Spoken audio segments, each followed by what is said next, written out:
Shalom, merdeka, merdeka, merdeka. Saudaraku, kita bersyukur kita ada di bangsa Indonesia. Dan kita telah meraih kemerdekaan selama 75 tahun. Ini adalah anugerah yang besar. Namun saudaraku, kita secara bangsa kita merdeka. Namun di dalam Kristus pun kita orang percaya dipanggil untuk mempunyai hak sebagai orang merdeka. Yohanes pasal 8 ayat 38 berkata, jadi apabila anak itu memerdekakan kamu, kamu pun benar-benar merdeka. Saudaraku, dari ayat ini maka kita bisa simpulkan bahwa ada dua status, yaitu status old dan status now. Status old adalah status di mana kita masih dirantai, kita masih dikungkung, kita masih ditindas di dalam dosa sehingga kita tidak free. Tetapi status baru yang kita miliki adalah setelah kita ditebus oleh Kristus, maka kita menjadi bebas. Bebas di dalam Kristus. Setelah kita bebas, maka Tuhan memberikan kita 3 hak. Jadi ada 3 hak setelah kita dimerdekakan di dalam Kristus. Apa itu? Yang pertama, hak pertama sebagai orang merdeka, yaitu kita merdeka dan dijadikan sebagai anak Allah. Nah, saudara diberkati oleh Tuhan, Galatia 4 ayat 6 berkata, dan karena kamu adalah anak, maka Allah telah menyuruh roh anaknya ke dalam hati kita yang berseru, ya Aba, ya Bapa.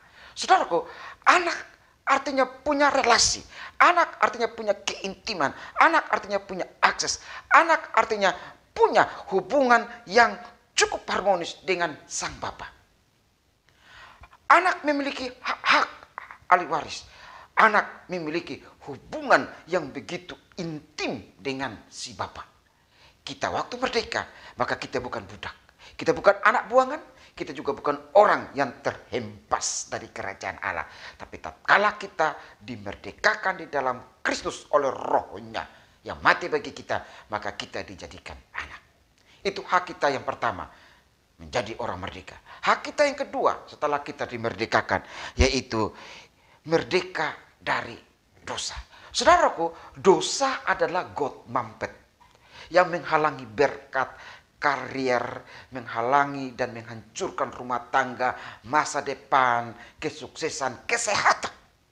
Tetapi waktu kita merdeka dan kita bebas dari dosa, maka kita betul-betul free.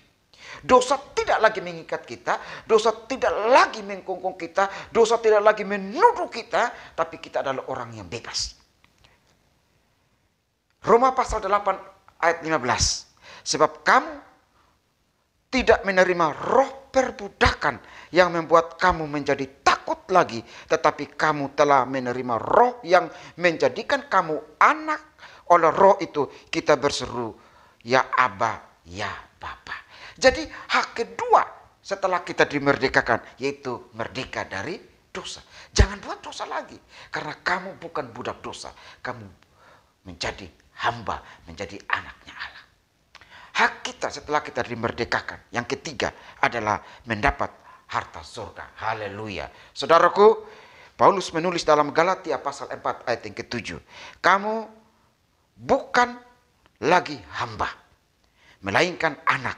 Maka kamu juga adalah ahli-ahli waris oleh Allah. Saudaraku, orang bukan anak. Orang yang bukan menjadi anak sang Bapa, maka dia tidak memiliki harta surgawi. Tapi waktu kita benar-benar dimerdekakan di dalam Tuhan, maka kita dijadikan menjadi pewaris kerajaan Allah. Ini adalah luar biasa. Kenapa? Karena dunia kita diberkati, di surga pun kita diberkati. Di surga pun milik kita. Jadi bukan cuma hanya kita memiliki harta di bumi, tapi harta surgawi, yaitu kerajaan surga milik kita orang percaya. Ini adalah hak orang merdeka yang ketiga, yaitu mendapatkan harta surgawi. Saudaraku, betapa bangganya kita kalau kita menjadi ahli waris kerajaan surga. Kenapa? Karena setelah kita merdeka dan mempunyai 3 hak ini, kita diberi tugas, yaitu kita adalah duta kerajaan Allah. Artinya kita dijadikan Allah menjadi partnernya. Kita dijadikan Allah menjadi mitranya. Untuk apa? Merdekakan orang lain.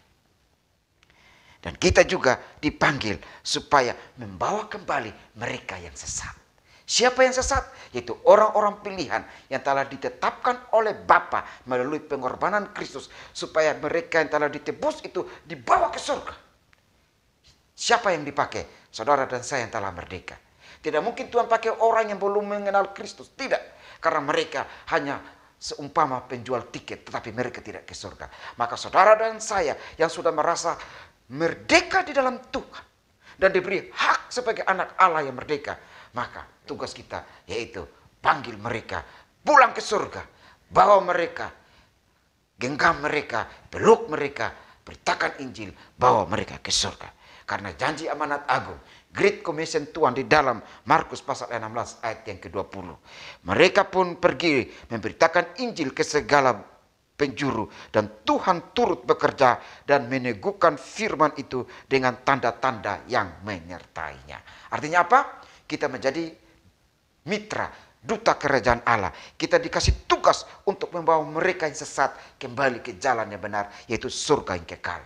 Maka Tuhan menyertai kita dengan kuasa, dengan tanda-tanda ajaib, supaya Tuhan dipermuliakan dalam hidup dan pelayanan kita. Oleh karena itu, apa persembahan kita setelah kita mempunyai 3 hak sebagai orang yang merdeka? Apa yang kita lakukan dengan kita menerima 3 hak besar ini dari Tuhan? Kalau saya bisa menutup khotbah ini, saya berkata demikian. Tiap hari orang terburu-buru pergi ke kantor, cari duit, bisnis, segala macam. Tapi saya mau tanya, pernah enggak Anda berpikir, kapan saya kerja cari jiwa? Tiap hari kita bekerja, kita usaha, kita buat apa saja supaya kita hidup bisa berkecukupan. Dapat duit, dapat apa yang kita inginkan.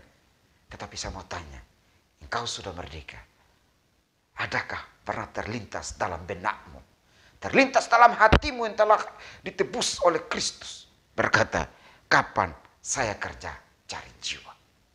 Kiranya Tuhan menerangi hati kita, dan kita menata diri kita secara apik dan bijaksana, hidup di dalam pribadi yang telah dimerdekakan oleh Tuhan, yaitu merdeka sebagai anak Allah, itu hak kita, dan kita merdeka dari hukum dosa, dan yang ketiga yaitu kita merdeka dari segala sesuatu yang Tuhan berikan kepada kita untuk menjadi milik kepunyaan Allah. Tuhan berkati kita. Salam merdeka.